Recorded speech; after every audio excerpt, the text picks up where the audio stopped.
안녕하세요. 한웅입니다.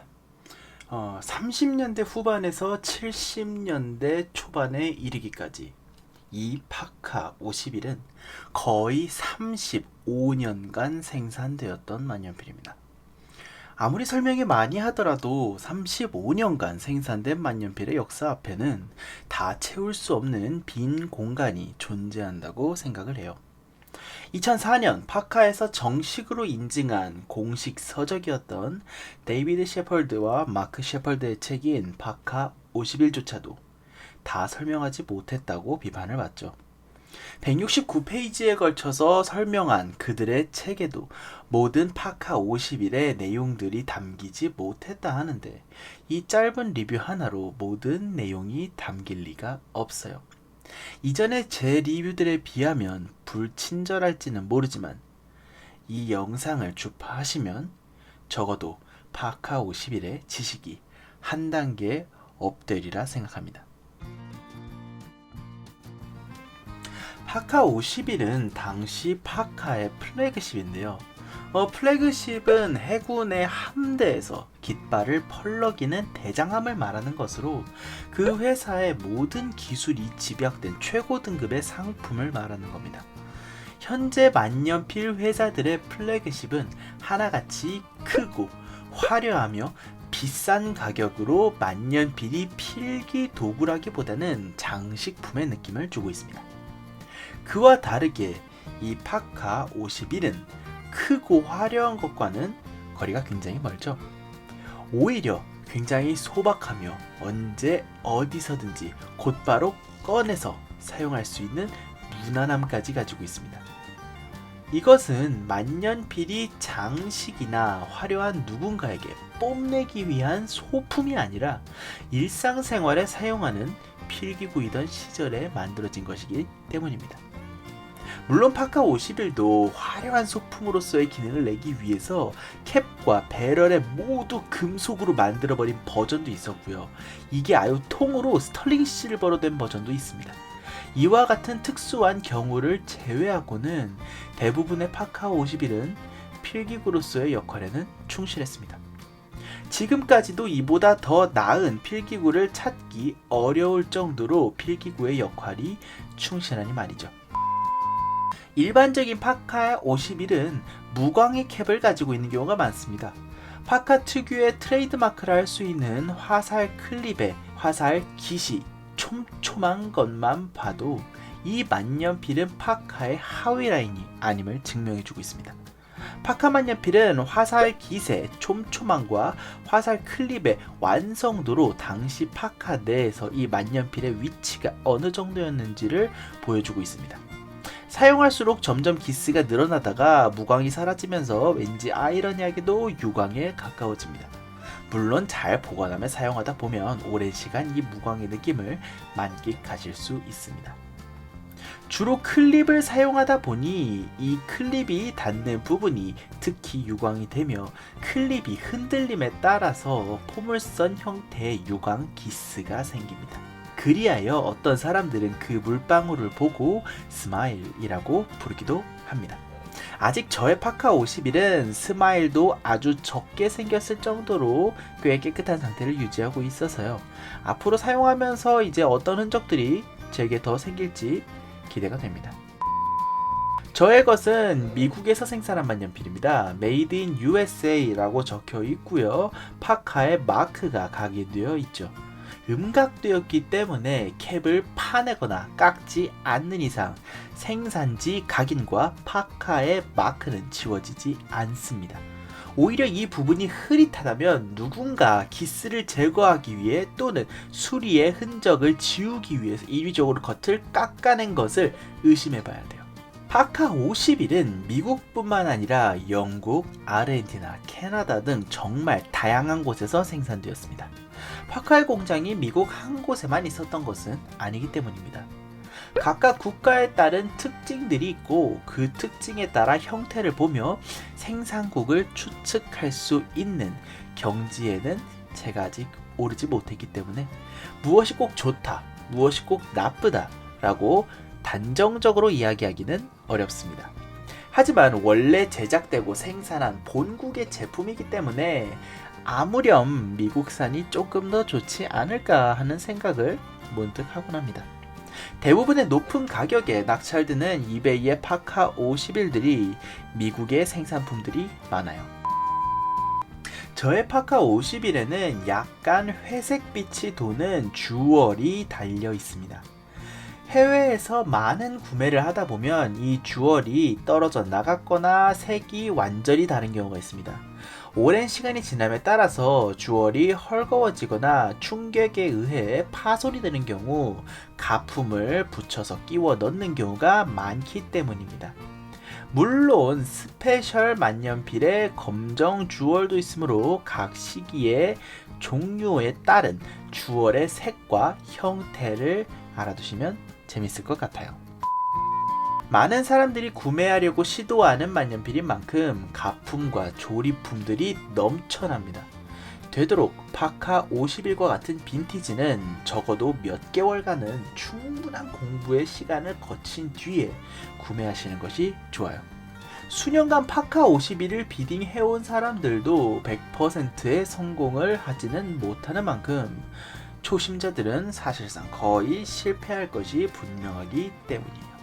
보통 그렇게 좋지 않은 상태의 파카 51을 구하고 나서 파카 51이나 영웅 616이냐 별 차이가 없다 등의 이야기를 하시는 분들을 만나보는데요.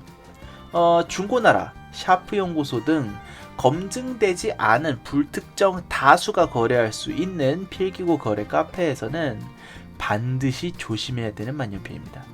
솔직히 말하면 좋은 상태의 파카 51은 중고나라나 샤프거래소 같은 거래 전용 커뮤니티에는 나오지 않아요.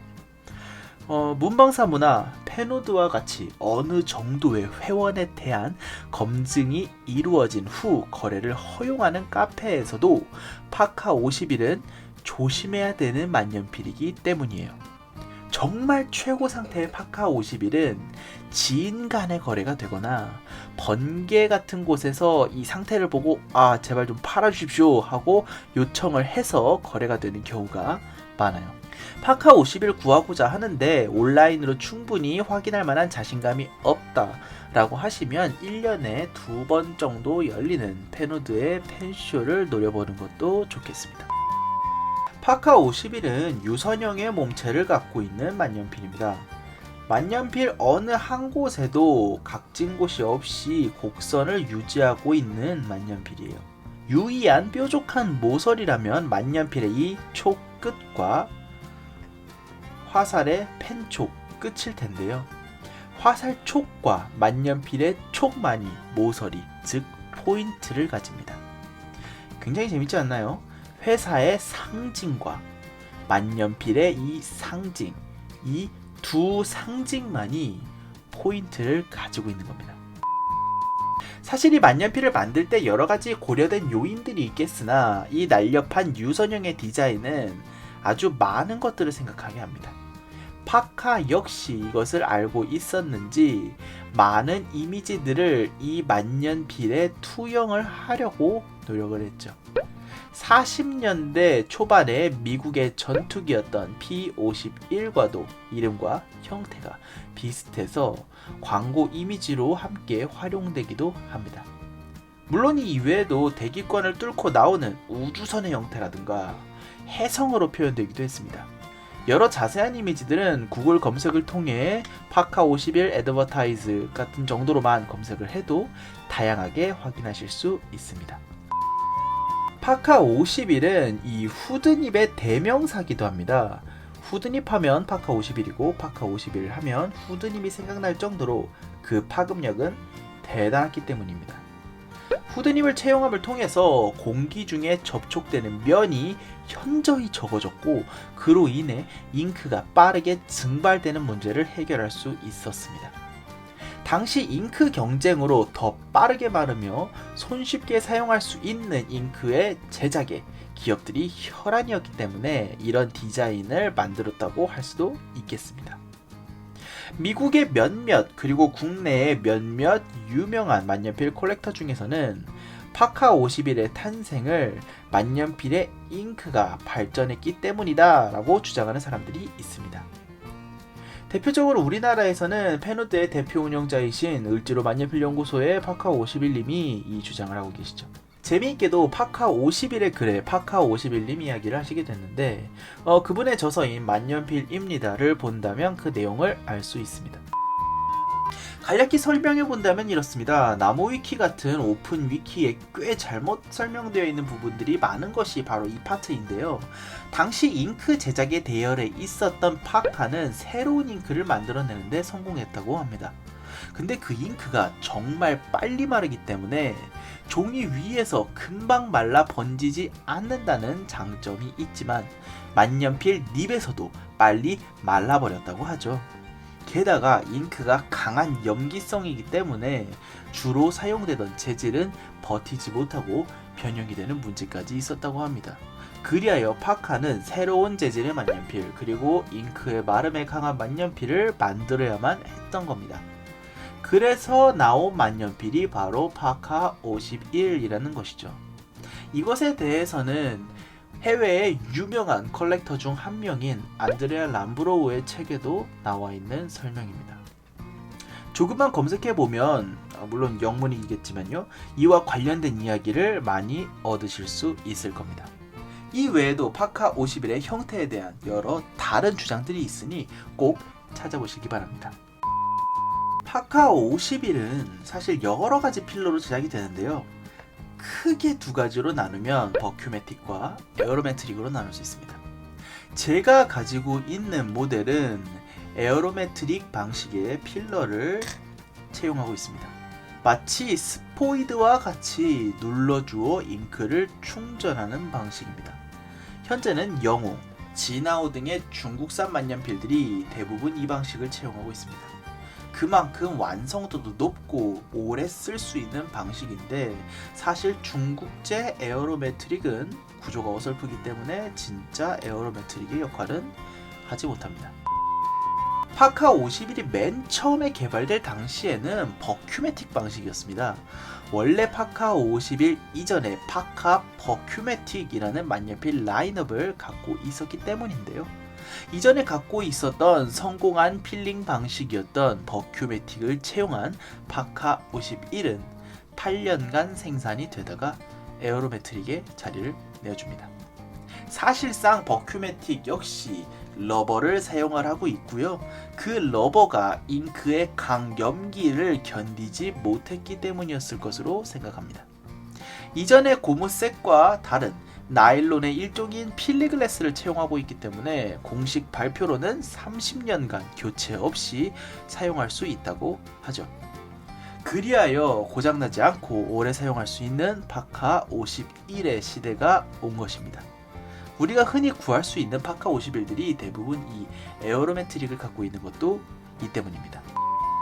파카 51, 굉장한 매력을 가진 만년필이면 틀림이 없습니다.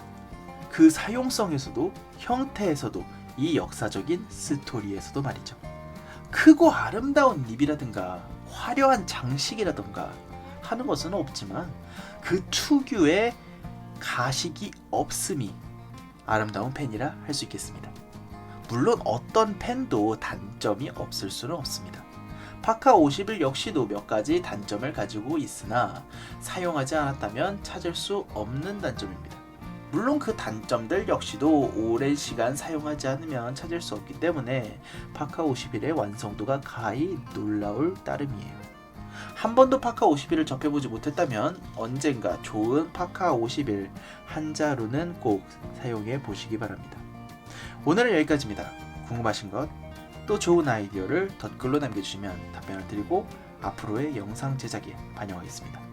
시청해주셔서 감사합니다. 끝.